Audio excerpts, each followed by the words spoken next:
Chapter 15 of Genesis. தயவுசெய்து உங்கள் பைபிளை நீங்கள் திருப்பி வச்சுக்கோங்க. தமிழ் பைபிள் உள்ளவங்க தமிழ் பைபிள், இங்கிலீஷ்னா இங்கிலீஷ் ப்ளீஸ். அப்போ தான் உங்களால் அண்டர்ஸ்டாண்ட் பண்ண முடியும். இந்த சாப்டர் ஓப்பன் ஆகும்போதே ரொம்ப அழகாக எழுதப்பட்டிருக்கு. இந்த காரியங்கள் நடந்த பின்பு, கேஜேவியில் ரொம்ப அழகாக எழுதப்பட்டிருக்கு. After these things. சரியா? நீங்கள் 15க்குள்ள நுழையணும் அப்படின்னா இந்த முதல் வசனத்தை நல்லா கவனிக்கணும். இந்த காரியங்கள் நடந்த பின்பு. இப்போ எந்த காரியங்கள்னா you have to come to chapter 14. நீங்கள் 14ஆம் அதிகாரத்துக்கு வரணும். இந்த சாப்டர்ஸ் எல்லாம் ஹார்ட்லி ஒரு 700 இயர்ஸ்க்கு முன்னால தான் போடப்பட்டது. அதுக்கு முன்னால சாப்டர்ஸ்லாம் கிடையாது, வேர்சஸ்லாம் கிடையாது. சரியா? அதனால இதை நீங்கள் கவனிங்க. அப்போ இந்த சாப்டர்ஸும் வேர்சஸும், அதாவது அதிகாரமும் வசனமும் இல்லாமல் படித்தா எப்படி படிப்போம், அதை மனசில் வச்சு நீங்கள் படிங்க இது. சரியா? அப்போ இந்த காரியங்கள் நடந்த பின்புனா எந்த காரியங்கள் நடந்த பின்பு? நீங்கள் சாப்டர் 14க்கு வரணும். சாப்டர் 14ல ரொம்ப பியூட்டிஃபுல்லாக 3 காரியம் தான் நமக்கு சொல்லப்பட்டிருக்கு. ஒன்று,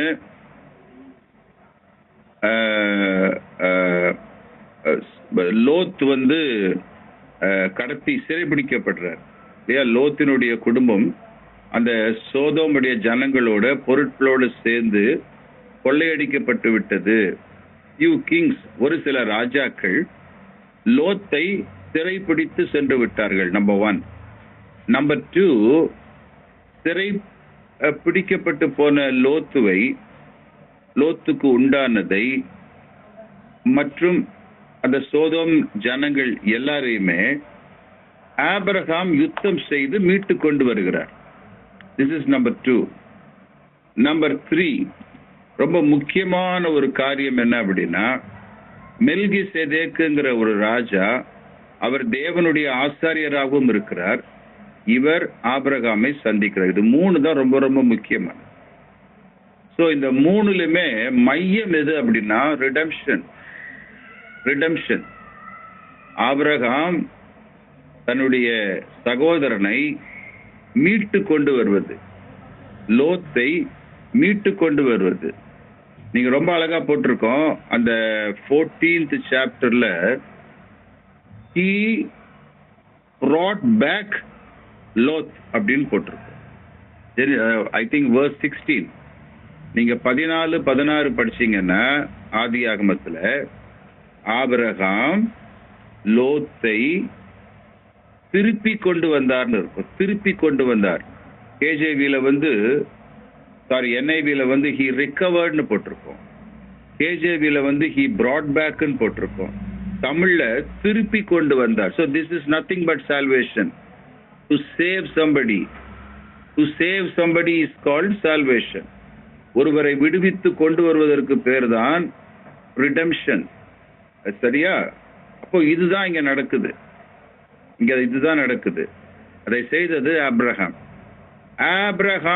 இப்போ முக்கியமா ஒருத்தர் மீட் பண்றாரு. அவர் தேவகுமாரனுக்கு ஒப்பா இருக்கிறாருன்னு ஹீப்ரூஸ்ல எழுதப்பட்டிருக்கு. புதிய ஏற்பாட்டுல எபிரேயர் நிருபத்தில் எழுதப்பட்டிருக்கு. இவரை சந்தித்த போது முக்கியமான ஒரு காரியம் என்னன்னா, அவருக்கு மெல்கிசேதேக்கு ஆபிரகாமுக்கு அப்பமும் திராட்சை ரசமும் கொண்டு வந்தார் அப்படின்னு சொல்லி எழுதப்பட்டது. மெல்கிசேதேக்கு கொடுக்கிற அப்பமும் திராட்சை ரசமும், it is 100% a foreshadow of the salvation of God through Christ Jesus. இல்லையா? நம்ம எல்லாருக்கும் தெரியும். இது ஒரு foreshadow, இது ஒரு நிழல். எதற்கு நிழல்? குமாரனுடைய ரத்தம், குமாரனுடைய சரீரம் பிற்கப்பட்டது இல்லையா? அதற்கு இது ஒரு நிழலாட்டம். ஆண்டவராக இயேசு கிறிஸ்து ரொம்ப அழகா சொல்லியிருப்பாங்க, உங்களுக்கு தெரியும். அது ஒரு நியூ கவெனன்ட். இது என் ரத்தத்தினாலான புதிய உடன்படிக்கை அப்படின்னு சீஷர்களுக்கு சொல்லியிருப்பாங்க. அன்றைக்கு அந்த பஸ்காவை கடைசி அவர் ஆசரிக்கும் போது இன்னும் ஃபியூ ஹவர்ஸ்ல அவரை ஒப்பு கொடுக்க போறாங்க, சிலுவையில அறைய போறாங்க. அப்போ அந்த அப்பத்தை பிட்டு, இதை வாங்கி புசியுங்கள், இது உங்களுக்காக பிற்கப்படுகிற என்னுடைய சரீரமாக இருக்கிறது. ஜஸ்ட் இந்த மெல்கிசேதேக்கு ஆபிரகாம் கிட்ட கொடுத்தது இதனுடைய ஃபோர்ஷேடோ. சால்வேஷன் எப்படிதான் வரும்? தேவனுடைய மனதிலே மறைந்திருந்த ரகசியம் என்ன ரிகார்டிங் த சால்வேஷன்? உலக மக்களுடைய ரட்சிப்பிற்காக தேவனுக்குள் மறைந்திருந்த ரகசியம் என்ன? பைபிள் சொல்வது உலக தோற்றத்திற்கு முன்பதாகவே அடிக்கப்பட்ட வண்ணமாக இருக்கிற ஆட்டுக்குட்டியானவர். Even before the foundation of the earth was laid, before the creation, எதையுமே படைப்பதற்கு முன்பு தேவனுடைய இருதயத்திலே இயேசு கிறிஸ்து அல்லது அவருடைய குமாரன் அடிக்கப்பட்ட வண்ணமாக இருந்தார். சரியா? சோ இது தேவனால் ஏற்கனவே முன்குறிக்கப்பட்ட ரட்சிப்பின் ரகசியம். கவனிக்கிறீங்களா? நல்ல கவனிச்சிட்டே வாங்க. ரட்சிப்பின் ரகசியம் இப்ப எல்லாமே அங்கிருந்து ஆரம்பமாக்குது.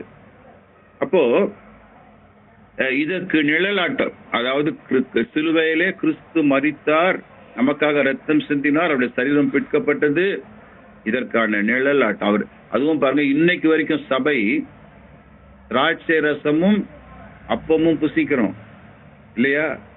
ஆண்டவர் சொன்னாங்க இல்லையா? என்ன சொன்னாங்க? அப்படி புசிக்காவிட்டால் இல்லையா நமக்கு அவரிடத்துல பங்கு இல்லை. அதுதானே சொன்னாங்க. யோவான்ல நீங்க படிச்சு பார்த்தீங்கன்னா நல்லா தெரியும். என்னுடைய இந்த அப்பத்தை சரீரத்தை புசித்து என் ரத்தத்தை பானம் பண்ணுகிறவன் அவனுக்குள் நித்திய ஜீவன் உண்டு டீச்சருக்கு சொன்னார் இல்லையா? அதே போல அதை பவுல் எழுதும் பொழுது கூட ரொம்ப பியூட்டிஃபுல்லா எழுதியிருப்பாரு. நாம் அவருடைய மரணத்தை நினைவு கூறும்படி இதை செய்கிறோம். எவ்ரிடே கூட நம்ம அப்பத்தை பிற்கலாம்.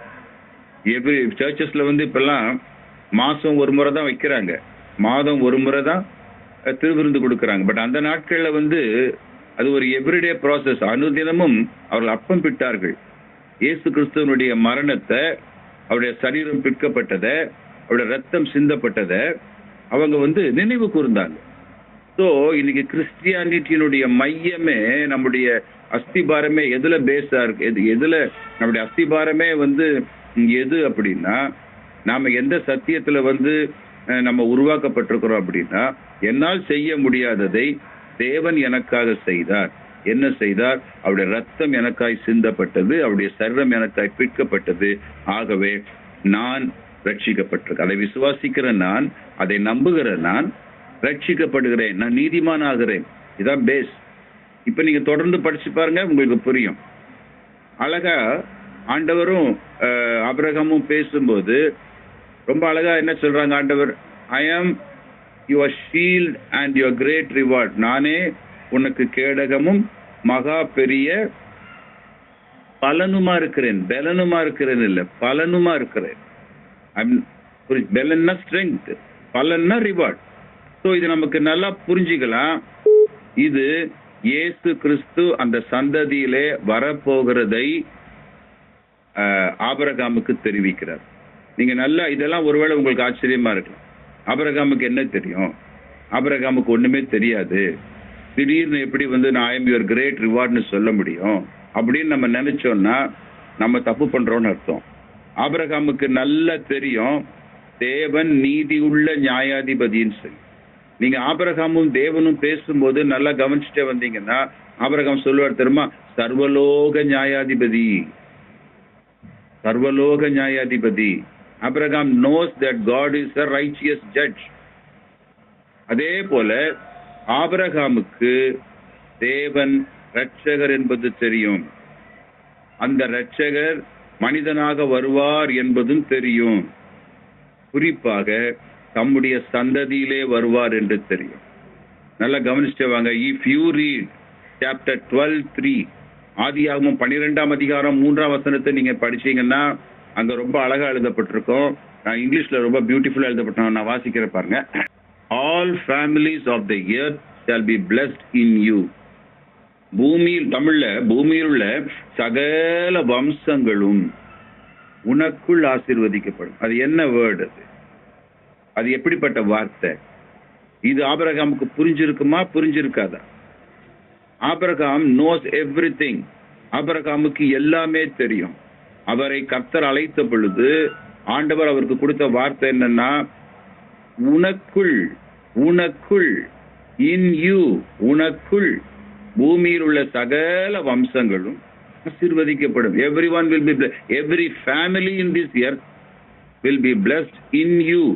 கவனிக்கிறீங்களா? in you. ரொம்ப முக்கியம்.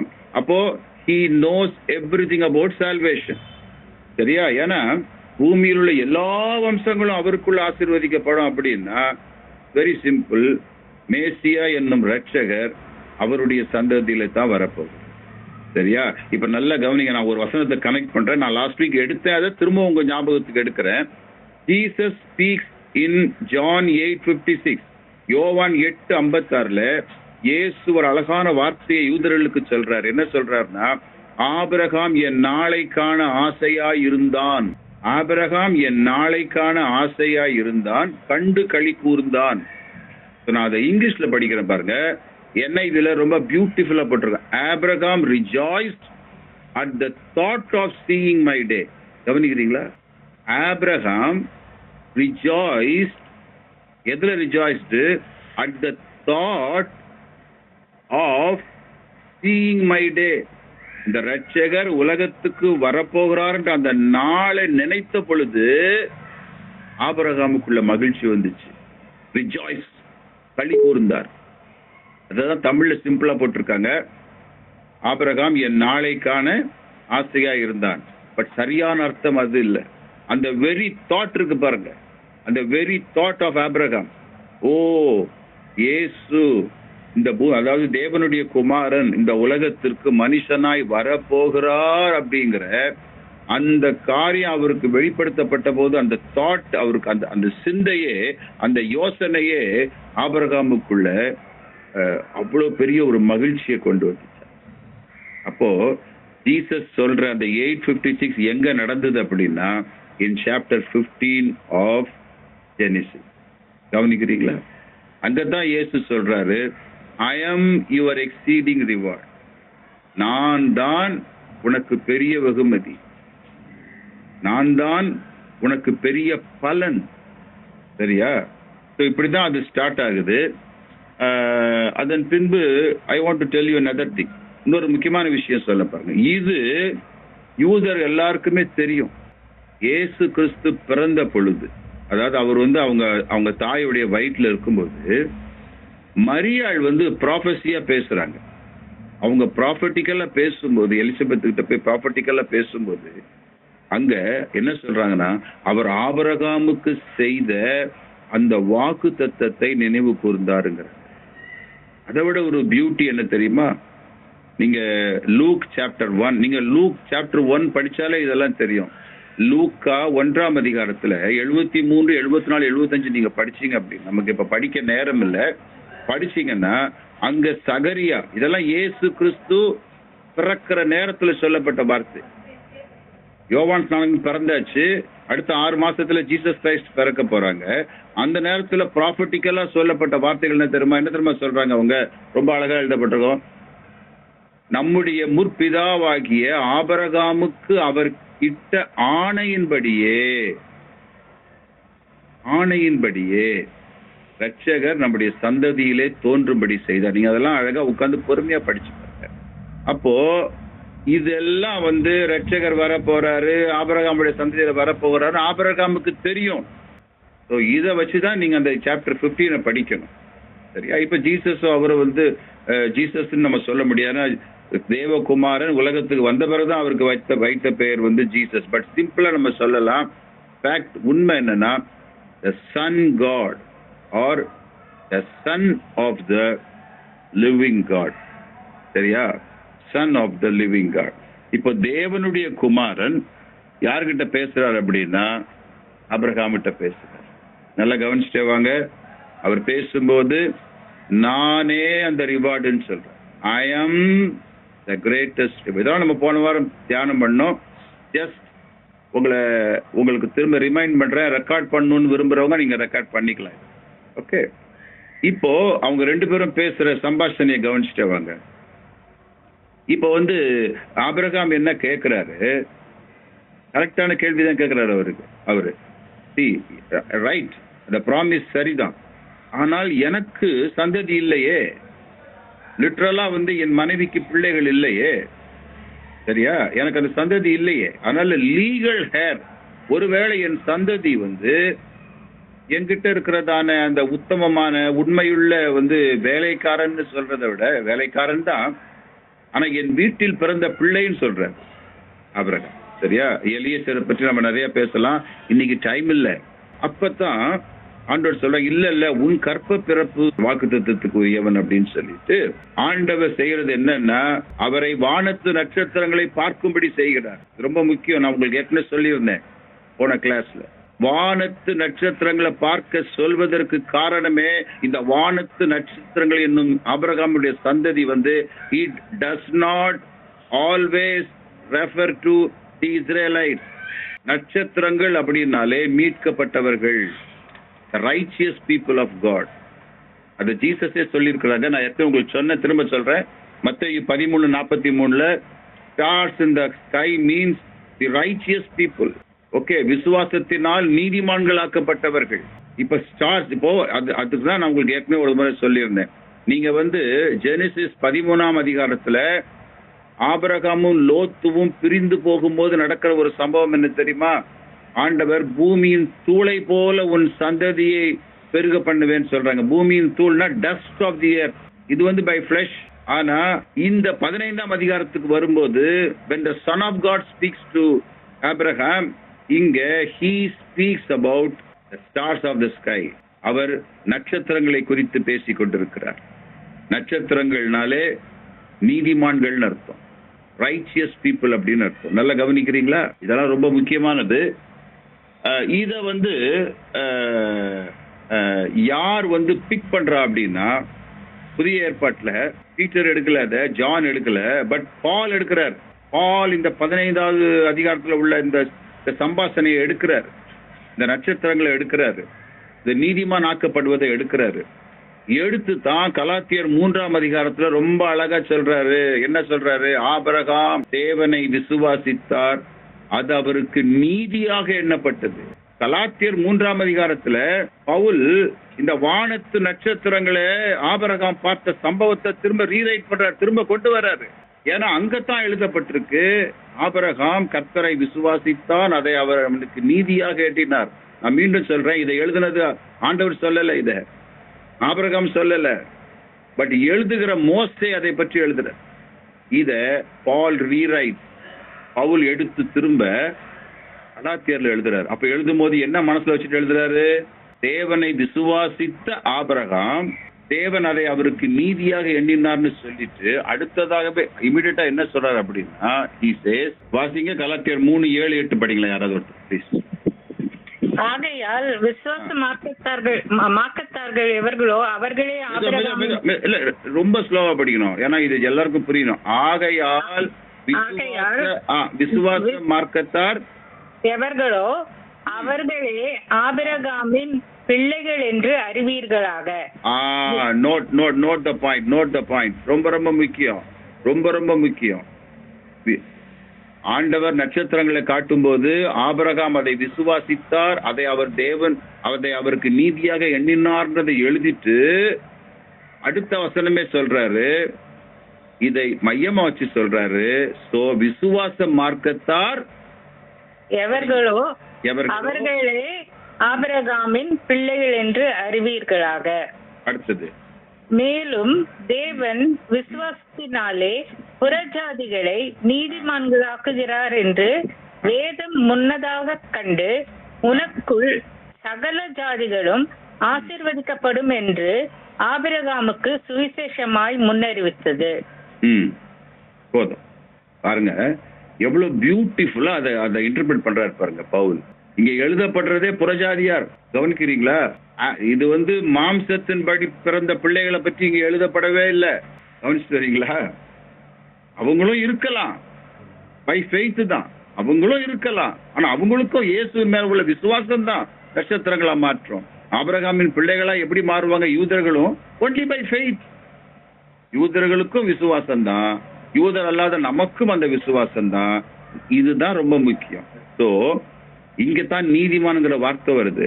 வானத்து நட்சத்திரங்களை பார்த்த ஆபிரகாம் அதை விசுவாசித்தபடியினால் தேவன் அதை அவருக்கு நீதியாக எண்ணினார். விசுவாசம் எப்படி நீதியா மாறுது? கவனிக்கிறீங்களா? நான் எப்ப எடுத்திருக்கேன் இதெல்லாம் உங்களுக்கு போன வாரம், ஜஸ்ட் ரிமைண்டர். அதேதான் நமக்கும். So we believe, we trust in God and we are righteous in Christ Jesus. Glory be to God. சரி, நான் டச் பண்ணிட்டு அப்படியே போயிட்டே இருக்கேன். ஏன்னா இன்னைக்கு நான் ஃபுல்லாக எடுக்கணும் முடிக்கணும்னு பார்க்குறேன். இன்னும் 30 மினிட்ஸ் தான் இருக்கு எனக்கு. இதெல்லாம் அப்படி படிச்சுட்டு வரும்போது தான் 3:16 கலாத்தியர் 3:16 சொல்றாரு, இந்த சந்ததின்னு இருக்கு பார்த்தீங்களா, ஒரு சந்ததி வானத்து நட்சத்திரங்களை போல இருக்கும்னு சொல்றாங்க பார்த்தீங்களா, இவ்வண்ணமா இருக்கும். அது வந்து குவாலிட்டி, இவ்வண்ணமா இருக்கும், இப்படி இருக்கும். சரியா? சந்ததி அப்படின்னு சொல்றாங்க பார்த்தீங்களா, அதைத்தான் பவுல் சொல்றாரு கலாத்தியர் 3:16, அந்த சந்ததி கிறிஸ்துவே. Glory be to God. So in Christ நாம ஆபிரகாமினுடைய சந்ததியாக இருக்கிறோம், வானத்து நட்சத்திரங்களை போல இருக்கிறோம். because we are saved by believing the Son of God. நாம் நீதிமான்கள் ஆக்கப்பட்டிருக்கிறோம் விசுவாசத்தினாலே. சரியா? இதுதான் ரொம்ப ரொம்ப முக்கியமான சப்ஜெக்ட். இதைத்தான் சாப்டர் 15ல நம்ம பார்க்கிறோம். ஸோ சால்வேஷன் உள்ள வருது, ரட்சிப்பு வருது குமாரன் மூலமாக. குமாரன் எங்கே தோன்ற போகிறார்? ஆபிரகாமு சந்ததியிலே தோன்ற போகிறார். ஆபிரகாமுக்கு தேவன் கொடுத்ததான வாக்கு தத்தமே, குமாரன் உன் சந்ததியிலே தோன்றுவார். குமாரன் என்ன சொல்றாரு? I shall be your greatest reward. So I think நீங்க புரிஞ்சுக்கிட்டு இருப்பீங்க அப்படின்னு நினைக்கிறேன். தைரியமா நான் அடுத்த பார்ட்டுக்கு மூவ் பண்றேன். ரொம்ப ரொம்ப ரொம்ப முக்கியமான ஒரு விஷயம் என்ன அப்படின்னா, அந்த 7வது வசனத்துல இருந்து கொஞ்சம் திரும்புது. 6 வசனங்கள் நம்ம படிச்சிட்டோம். இப்ப 7வது வசனம் நான் வாசிக்கிறேன், நல்லா கவனிங்க. நம்ம போன வாரம் இதெல்லாம் தியானம் பண்ணல.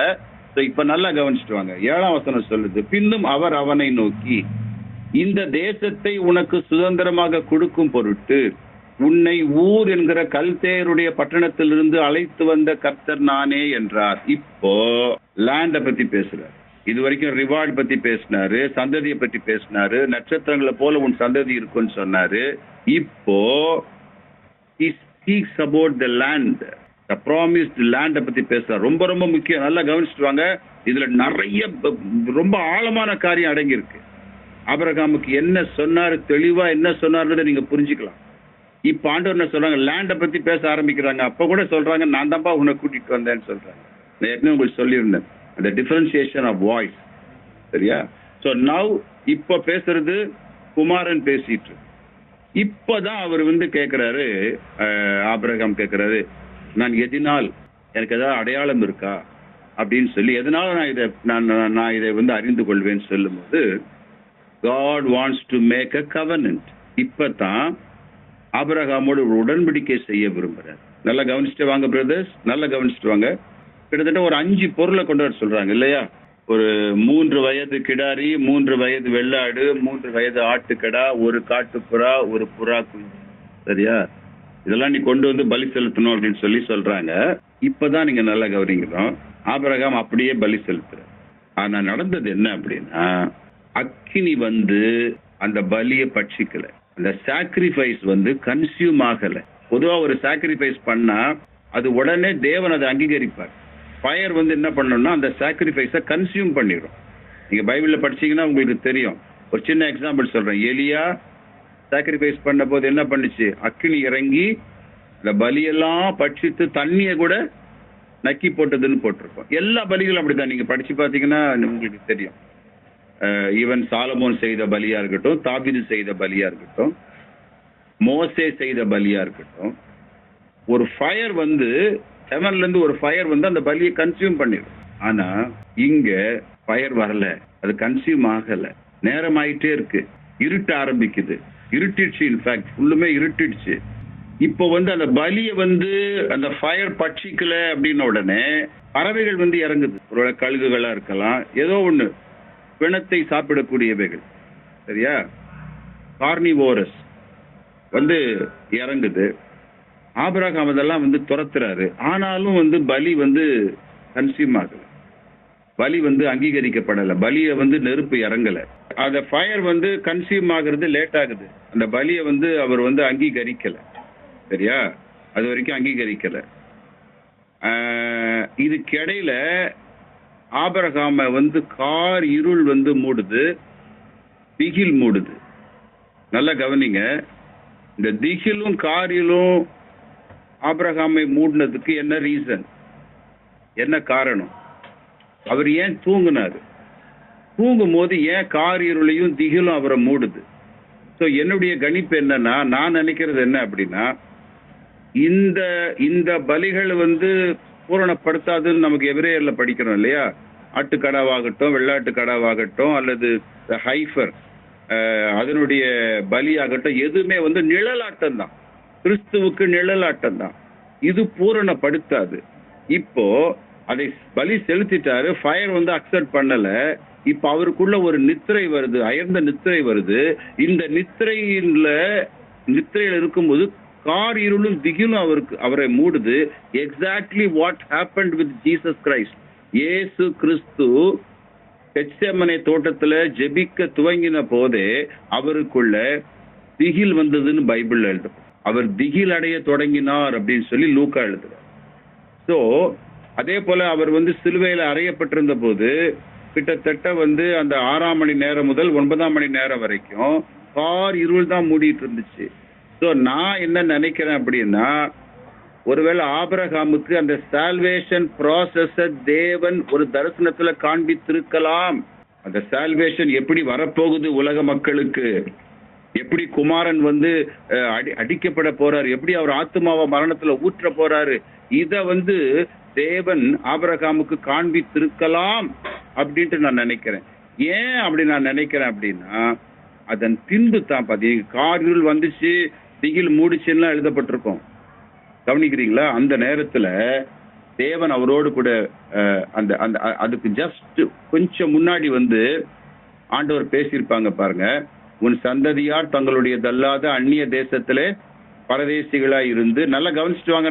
நான் படிக்கிறத இதுல பெரிய ஆழமான ஒரு வெளிப்பாடு இருக்கு, நல்லா கவனிச்சுட்டு வாங்க. அந்நிய தேசத்திலே பரதேசிகளா இருந்து அந்த தேசத்தாரை சேவிப்பார்கள் என்றும் அவர்களால் 400 வருஷம் உபத்திரப்படுவார்கள் என்றும் நீ நிச்சயமாய் அறிய கடவாய்.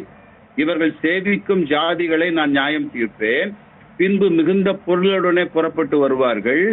நீ சமாதானத்தோட உன் பிதாக்களிடத்துல சேருவாய். நல்ல முதிர் வயதிலே அடக்கம் பண்ணப்படுவாய். 4ஆம் தலைமுறையிலே அவர்கள் இவ்விடத்துக்கு திரும்ப வருவார்கள். ஏனென்றால் எமோரியருடைய அக்கிரமம் இன்னும் நிறைவாகவில்லை என்றார். இதுதான் ஆண்டவர் பேசுறாங்க. பலியை வந்து அக்செப்ட் பண்ணல, ஆனா இந்த சத்தம் மட்டும் கேக்குது. என்ன சொல்றாங்க?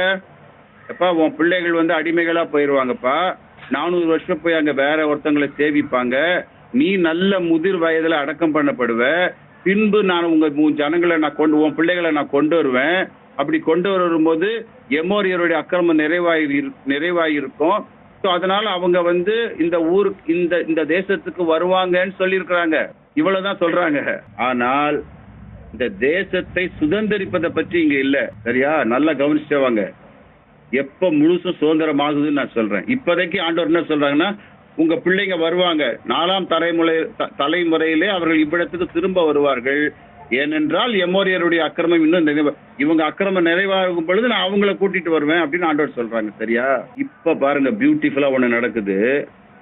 சூரியன் அஸ்தமித்து காரிருள் உண்டான பின்பு இதோ புகைகிற சூளையும் அந்த துண்டங்களின் நடுவே கடந்து போகிற அக்னி ஜுவாலையும் தோன்றின. இப்பதான் கன்சம்ஷன் ஆகுது. இப்பதான் அந்த பலி கன்சியூம் ஆகுது. அந்த கவனன்ட் வந்து இப்பதான் ஆரம்பம். இது வரைக்கும் கவனன்ட் இல்ல, இப்ப உடன்படிக்கை இல்ல. ஆண்டவர் பேசுறாங்க ஆபிரகாமோடு கூட. ஆபிரகாம் திகில் அடைஞ்சிட்டாரு. ஆபிரகாம் சுத்தி காரிருள் மூடிருச்சு. அவர் ஒருவேளை சிலுவை தரிசனத்தை பார்த்திருக்கணும், குமாரனுடைய பாடுகள் அவர் பார்த்திருக்கணும், அவர் ரத்தம் சிந்துதலை பார்த்திருக்கணும். அப்படி அதை பார்த்துக்கிட்டு இருக்கும் போதே கர்த்தர் பேசுறாங்க, என்ன நீ நல்ல வயதுல அடக்கம் பண்ணப்படுவ, உன் பிள்ளைகள் அடிமைகளா போவாங்க, திரும்ப இந்த தேசத்துக்கு வருவாங்க. இது சொன்ன உடனே கன்சியூம் அந்த அந்த அந்த அந்த அந்த நெருப்பு வந்து பலியை கன்சியூம் பண்ணுது. இப்ப நல்லா கவனிங்க. இப்பதான் நீங்க கவனிக்கணும். அந்நாளிலே கர்த்தர் ஆபிரகாமோட உடன்படிக்கை பண்ணி, இப்பதான் உடன்படிக்கை ஸ்டார்ட் ஆகுது, கவனன்ட் ஸ்டார்ட் ஆகுது. அப்பதான் ஸ்டார்ட் ஆகுது. ஆஃப்டர் த கன்சம்ஷன் உடன்படிக்கை ஸ்டார்ட் ஆகுது. எப்படி ஸ்டார்ட் ஆகுது பாருங்க. பியூட்டிஃபுல்லான ஒரு ரெவலேஷன் இருக்கு பாருங்க. எகிப்தின் நதி துவக்கி ஐபிராத்து நதி என்னும் பெரிய நதி மட்டும் உள்ளதும். பார்டர்ஸ் கவனிக்கிறீங்களா? இந்த பார்டர்ஸ் பாருங்க, வெறும் இஸ்ரேல் மாத்திரம் இல்ல பாருங்க. இந்த பார்டர்ஸ்ல இந்த பார்டர்ஸ், இந்த எல்லைகள் எங்க இருந்து ஆரம்பிக்குது? எகிப்தின் நதினா ஃப்ரம் நைல் டு ஐபிராத்து நதினா பாபிலோன், ஈரான், ஈராக் எல்லையை குறிக்கிறார் பாருங்க. இப்பதான் கவனன்ட் வருது. ஸோ இந்த கவனன்ட் வந்து இஸ்ரவேல் மக்கள் ஆபிரகாமினுடைய சந்ததி இருக்காங்க பாருங்க, மாம்சத்தின்படி பிறந்த பிள்ளைங்க இருக்காங்க பாருங்க, அவங்களுக்கு கொடுக்கப்பட்டதல்ல. அவங்களுக்கு கொடுக்கப்பட்டதல்ல. அவங்க வெறும் இஸ்ரேல் மாத்திரம்தான். அந்த எல்லையை நான் உங்களுக்கு சொல்றேன். அந்த எல்லையை நான் சொல்லணும்னா நீங்க வேணா படிங்களேன். You just read chapter 13 verses 17 படிங்க. ஆதியாகமம் 13:17 படிங்க. நீ எழுந்து ஆ, தேசத்தின் நீளமும் நீ அகலமும் எழுந்து நீ எழுந்து தேசத்தின் நீளமும் அகலமும் ஆ, எம்மட்டோ அம்மட்டும் நடந்து திரி, உனக்கு அதை தருவேன் என்றார். கவனிக்கிறீங்களா? ஆபிரகாமுக்கு சொன்னது என்னன்னா, நீ எவ்வளவு தூரம் நடக்க முடியுமோ நடந்து திரிஞ்சிரு. இந்த தேசம் ஃபுல்லா, எது அந்த கானான் தேசம் ஃபுல்லா நடந்து திரி, இதை நான் உனக்கு தருவேன். கவனிக்கிறீங்களா? ஆனா இப்ப சொல்றது இருக்கு பாருங்க, இப்போ இந்த அக்கினி பட்சித்த பிறகு சொல்றது இருக்கு பாருங்க, ஃப்ரம் நைல் நதி துவக்கி, எகிப்தின் நதி துவக்கி, ஐபிராத் நதிங்கிறது வந்து உங்களுக்கு தெரியும் இல்லையா? யூப்ரட்டிஸ் எங்க ஓடுது? பாபிலோன்ல ஓடுது.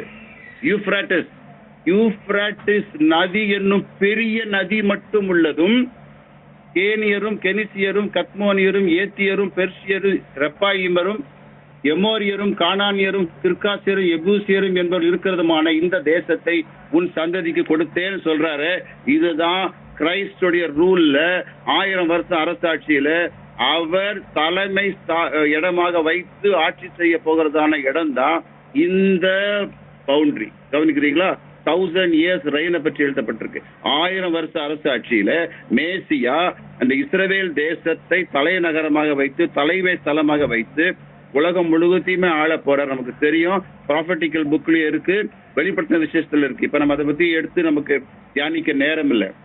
இந்த பவுண்டரி யாருக்கு கொடுக்கப்படுதுன்னா, ப்ராமிஸ்டு சீட் இருக்காரு பாருங்க, யாரு? தேவனுடைய குமாரன். அவருடைய ஆட்சியில இஸ்ரேலுடைய பவுண்டரி எப்படி இருக்கும் அப்படின்னா, it starts from Nile and ends with Babylon. Nile நதி துவக்கி ஐபிராத் நதி வரைக்கும் இருக்கக்கூடிய அந்த எல்லை தான் மேசியாவினுடைய ஆளுகையில் இருக்கக்கூடியதான எல்லை. நீங்க கவனிக்கிறீங்களா? இது உங்களுக்கு புரியுதா? ஆபிரகாமினுடைய பிள்ளைகளுக்கு கொடுக்கப்பட்ட எல்லைகள் வேற. டேவிட் மேக்சிமம் கவர் பண்ணிட்டார் அந்த எல்லைகளை. தாவீது, சாலமோன் காலத்துல யுத்தம் இல்லை, அதன் பின்பு அந்த எல்லைகளை கொஞ்சம் கொஞ்சமா இழந்துட்டு வந்தாங்க இஸ்ரேலைட்ஸ். இன்னைக்கு அவங்களுக்கு குறுகின எல்லை தான் இருக்கு. கொஞ்சம் பாலஸ்தீனியர் இருக்காங்க, கொஞ்சம் இவங்க இருக்கிறாங்க, மாறி மாறி மாறி சின்ன எல்லை தான்.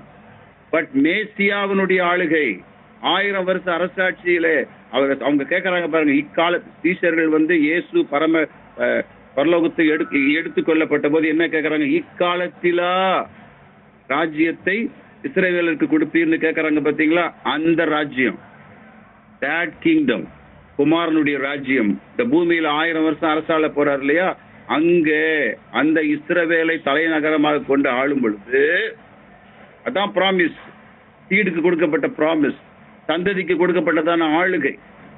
அது நைல் நதி துவக்கி ஐபிராத் நதி வரைக்கும் இருக்கும். Glory be to God. இதை நீங்க புரிஞ்சுக்கிட்டு இருப்பீங்கன்னு நினைக்கிறேன். இப்ப நல்லா நீங்க இன்னொரு முறை வேணா நான் உங்களுக்கு சொல்றேன். லோத்து ஆபிரகாமை விட்டு பிரிந்து போன பின்பு கர்த்தர் சொல்றாங்க, நீ எம்மட்டும் நடந்து திரிய முடியுமோ நடந்து திரிப்பா, இந்த தேசத்தை உனக்கு தருவேன். அதன் பின்பு 15 சாப்டர்ல உன் பிள்ளைகள் அங்கிருந்து வருவாங்க, எமோரியருடைய அக்கிரமம் நிறைவான உடனே அதை நான் அவங்க கையில கொடுக்க போறேன். ஆனா கவனன்ட் ஆரம்பமாகும் போது, அந்த உடன்படிக்கை ஆரம்பமாகும் போது, ரைச்சியஸ் பீப்புளுக்கு, கிரைஸ்டோட கூட சேர்ந்து ஆளுகை செய்ய போறவங்களுக்கு அவர் கொடுக்கிற எல்லை எதுன்னா, it start from Nile and ends with Euphrates. சரிங்களா? இது ரொம்ப ரொம்ப முக்கியம். இதுக்கு விரோதமாகத்தான் மற்ற தேசங்கள் வரும். நீங்க சாம் 2 படிச்சீங்கன்னா, அவர் இங்கத்தான் இருந்து ஆளுகை செய்ய போறாரு. அவருடைய கண்ட்ரியா வந்து இஸ்ரேல் இருக்க போது, வாக்கு தத்தத்தின்படி அந்த சீட் என்று அழைக்கப்படுகிற, சந்ததி என்று அழைக்கப்படுகிற ரட்சகராகிய தேவனுடைய குமாரன் 1000 வருஷம் பரிசுத்தவான்களோடு கூட ரட்சிக்கப்பட்ட தேவனுடைய பிள்ளைகளாகிய நம்மோடு கூட சேர்ந்து ஆளுகை செய்ய போகிற பவுண்டரி பாத்தீங்கன்னா, உலகம் முழுவதையும் ஆள போகிற பவுண்டரி பாத்தீங்கன்னா, திஸ் இஸ் த பவுண்டரி. சரியா? ஸோ இதுதான் அந்த கவர்னன்ட்ல வருது, இதுதான் உடன்படிக்கையில் வருது. கவனிக்கிறீங்களா? ஏன்னா 2nd சாம் படிச்சு பாத்தீங்கன்னா, 2வது சங்கீதம் படிச்சீங்கன்னா அங்க போட்டிருக்கோம், அவர் குயகலத்தை இல்ல இருப்பு கோளால் குயகலத்தை உடைப்பதை போல ஆளுகை செய்வார் அப்படின்னா அவர் ஆளும் பொழுதும் இந்த ஜனங்கள் கரெக்டா பண்ணிட்டு இருப்பாங்க அங்கங்க. ஆனா அவருடைய ரெயின் எப்படி இருக்கும் அப்படின்னா அவ்வளவு அதிகாரம் உள்ளதா இருக்கு. சரியா? அப்ப அந்த ரெயின் எங்க இருந்து அவர் ஆளுவார் அப்படின்னா சியோன்ல இருந்து ஆளுவார். சியோனுடைய எல்லை எது அப்படின்னா எகிப்து நதி துவக்கி ஐபிராத் நதி வரைக்கும். சரியா? So this is the revelation God gave. இதுதான் தேவன் எனக்கு கொடுத்ததான வெளிப்பாடு. இப்படித்தான் இந்த சாப்டர் 15 அழகா முடியுது. சரியா? ஸோ ஆபிரகாமோடு கூட பேசியவர் தேவனுடைய குமாரன். அவர் சந்ததியை குறித்து பேசுறார், வானத்து நட்சத்திரங்களை காண்பிக்கிறார். இன்ஃபேக்ட் அந்த பலி செலுத்தும் பொழுது ஆபிரகாம் அயர்ந்த நித்திரையில அவர் தேவகுமாரனுடைய பாடுகளை பார்த்திருக்கலாம், அந்த கார் இருளை பார்த்திருக்கலாம், அதனால் அவருக்குள்ள திகில் வர ஆரம்பிச்சிருக்கலாம். அதன் பின்பு தேவன் அவருக்கு மேசியா ஆளப்போகிறார். ஏன்னா அவர் உயிரோடு கூட எழும்பி பரலோகம் போயிருக்கிறாரு. பைபிள் படி நாம எதிர்பார்த்துருக்கோம் யாருக்காகனா வரப்போகிற ராஜாவுக்காக வெயிட் பண்ணிட்டு இருக்கோம். ஸோ ஆஸ் பர் பைபிள் உண்மை என்னன்னா பரலோகத்துல நம்ம வாழ போறது இல்லை. It's a temporary place. Heaven heaven heaven சொல்லுவாங்க எல்லாரும், ஹெவன்ல வாழ போறோம். No, heaven is a temporary place for saints. கர்த்தருடைய பிள்ளைகளுக்கு அது நிரந்தரமான இடம் அல்ல. நம்ம வாழ போகிற நிரந்தரமான இடம் எதுனா புதிய வானம் புதிய பூமி. அந்த புதிய வானம் புதிய பூமிக்கு பரலோகத்திலிருந்து புதிய எருசலேம் இறங்கி வருகிறது. இதெல்லாம் பின்னால. அதற்கு முன்பு 1000 வருஷம் இந்த பூமியை இயேசு ஆள போகிறார். அந்த ஆளுகை தேவன் விரும்புகிற ஆளுகை போல இருக்கும். அதெல்லாம் ஏசாயாவில் எழுதப்பட்டிருக்கு. அந்த விரியன் பாம்பின் புத்துக்குள்ள ஒரு குழந்தை கையை விடும், ஒன்றும் பண்ண. ஸோ சாத்தான் அந்த 1000 வருஷம் கட்டப்பட்டிருக்கிறதுனால அது ரொம்ப அமைதியான ஒரு ஆளுகையா இருக்கும், ஒரு சமாதானம் உள்ள ஒரு ஆளுகையா இருக்கும். பரிசுத்தவான்கள் ஆளுகை செய்வாங்க. இந்த பூமி அப்படியே தான் இருக்கும். பூமியில ராஜாக்கள் இருக்கத்தான் செய்வாங்க. அவங்க கிறிஸ்துக்கு விரோதமா யோசிக்கத்தான் செய்வாங்க. இது எல்லாமே நடக்கும். இது எல்லாமே சங்கீதம் 2 அழகா எழுதப்பட்டிருக்கு.